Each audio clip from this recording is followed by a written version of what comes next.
அனைத்து ஊடக நண்பர்களுக்கும் பத்திரிகை நண்பர்களுக்கும் காலை வணக்கம்.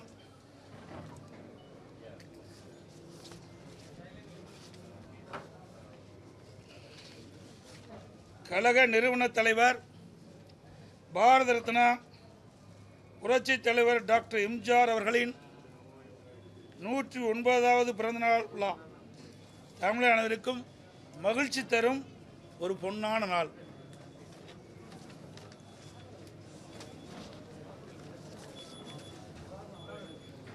சட்டமன்ற பொதுத் தேர்தல் 2026 அனைத்து இந்திய அண்ணா திராவிட முன்னேற்ற கழக முதற்கட்ட தேர்தல் வாக்குறுதிகள்.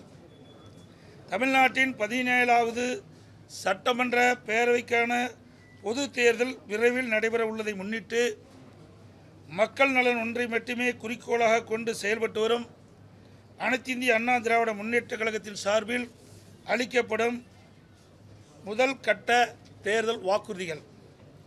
வாக்குறுதி எண் 1, மகளிர் நலன் குலவிளக்கு திட்டம். சமூகத்தில் பொருளாதார சமநிலையை உருவாக்கிட குலவிளக்கு திட்டத்தின் மூலம் அனைத்து குடும்ப அட்டைதாரர்களுக்கும் ஒவ்வொரு மாதமும் உதவித்தொகையாக ரூபாய் 2000 வழங்கப்படும். இத்தொகை குடும்பத் தலைவரின் வங்கி கணக்கில் செலுத்தப்படும். பேட்டி கொடுக்குறேன்ல, மறுபடியும் படிக்கட்டுமா? கொஞ்சம் கம்மனு இருங்க தம்பி, தயவு செய்து அப்புறம் எல்லாத்தையும் வெளியே போக சொல்லிடுவோம். அப்புறம் இது பேட்டி கொடுக்குறேன்ல, பேசி முடிக்கிற. வாக்குறுதி எண் 1, மகளிர் நலன் குலவிளக்கு திட்டம். சமூகத்தில் பொருளாதார சமநிலையை உருவாக்கிட குலவிளக்கு திட்டத்தின் மூலம் அனைத்து குடும்ப அட்டைதாரர்களுக்கும் ஒவ்வொரு மாதமும் உதவித்தொகையாக ரூபாய் 2000 வழங்கப்படும். இத்தொகை குடும்ப தலைவியின் வங்கி கணக்கில் செலுத்தப்படும். வாக்குறுதி எண் 2, ஆண்களுக்கும் மகளிருக்கும் கட்டணமில்லா பேருந்து பயண திட்டம். நகர பேருந்துகளில் பயணம் செய்யும் ஆண்களுக்கு கட்டணமில்லா பேருந்து பயண திட்டம் செயல்படுத்தப்படும்.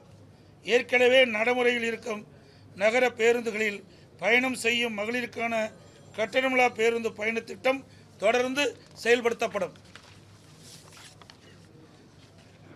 அறிவிப்பெண் 3, அனைவருக்கும் வீடு. அம்மா இல்லம் திட்டம். அம்மா இல்லம் திட்டம் மூலம் கிராமப்புறங்களில் குடியிருப்பதற்கு சொந்த வீடு இல்லாதவர்களுக்கு அரசே இடம் வாங்கி கான்கிரீட் வீடுகள் கட்டித்தரப்படும். அதேபோல நகரப்பகுதியில் சொந்த வீடு இல்லாதவர்களுக்கு அரசே இடம் வாங்கி அடுக்குமாடி வீடுகள் கட்டி அம்மா இல்லம் திட்டம் மூலம் விலையில்லாமல் வழங்கப்படும். அதை போலவே ஒரே குடும்பத்தில் வசிக்கும் பட்டியலின மக்கள் அவர்களுடைய மகன்கள் திருமணமாகி தனி குடித்தனம் செல்கின்ற போது அரசே இடம் வாங்கி அவர்களுக்கு கான்கிரீட் வீடுகள் கட்டித்தரப்படும். அறிவிப்பெண் 4, 100 நாட்கள் வேலை வாய்ப்பு திட்டம் 150 நாட்களாக உயர்த்தப்படும். 100 நாட்கள் வேலை வாய்ப்பு திட்டம் 125 நாட்களாக உயர்த்தப்படும் என்று மத்திய அரசு அறிவித்துள்ளது. கிராமப்புறங்களின் வளர்ச்சிக்கான இத்திட்டம் 150 நாட்கள் வேலைவாய்ப்பு திட்டமாக உயர்த்தப்படும். அறிவிப்பெண் 5, அம்மா இருசக்கர வாகனம் வழங்கும் திட்டம். மகளிருக்கு ரூபாய் 25,000 மானியத்துடன் 5 லட்சம் மகளிருக்கு அம்மா இருசக்கர வாகனங்கள் வழங்கப்படும். தேர்தல் அறிக்கை தயாரிக்கும் குழு மண்டல வாரியாக பலதரப்பட்ட மக்களை நேரில் சந்தித்து அவர்களின் கோரிக்கை மனுக்களை பெற்றுள்ளனர். இப்பணி நிறைவடைந்ததும் அனைத்து இந்திய அண்ணா திராவிட முன்னேற்ற கழகத்தின் சார்பாக குழு தயாரிக்கப்பட்ட அறிக்கையை அறிவிப்புகளாக வெளியிடப்படும் என்று மகிழ்ச்சியுடன் தெரிவித்துக் கொள்கிறேன்.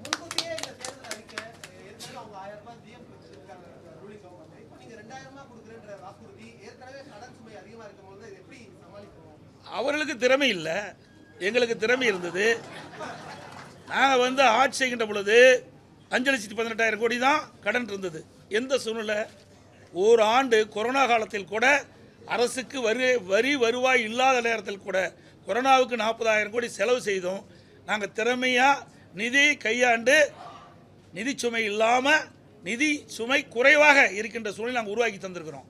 ஆனால் திராவிட முன்னேற்ற கழக அரசு பொறுப்பேற்ற பிறகு இந்த நிதி மேலாண்மை அமைப்பை ஏற்படுத்தி நிபுணர் குழு அமைக்கப்பட்டு அந்த நிபுணர் குழு மூலமாக கடன் குறைக்கப்படும், வருவாய் உயர்த்தப்படும் சொன்னாங்க. ஆனால் அதுக்கு நேர்மாறாக நிபுணர் குழு அமைக்கப்பட்டபோது கடன் தான் அதிகரிச்சிருக்குது. சுமார் இந்த ஆட்சி முடிகின்ற தருவாயில் 5.5 லட்சம் கோடி கடன் இருக்கின்ற ஒரு சூழ்நிலை ஏற்பட்டுள்ளது.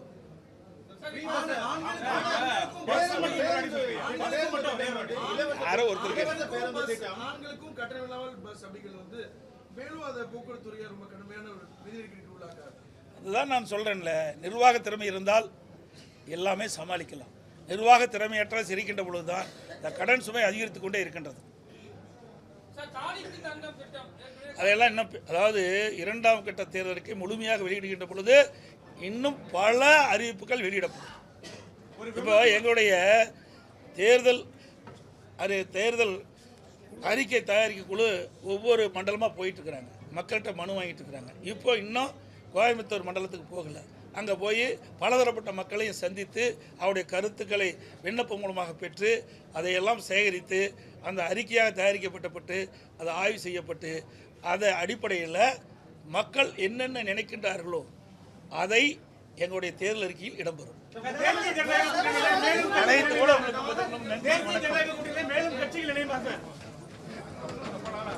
தேசிய ஜனநாயக கூட்டணியில் இன்னும் சில கட்சிகள் இணைக்கும்.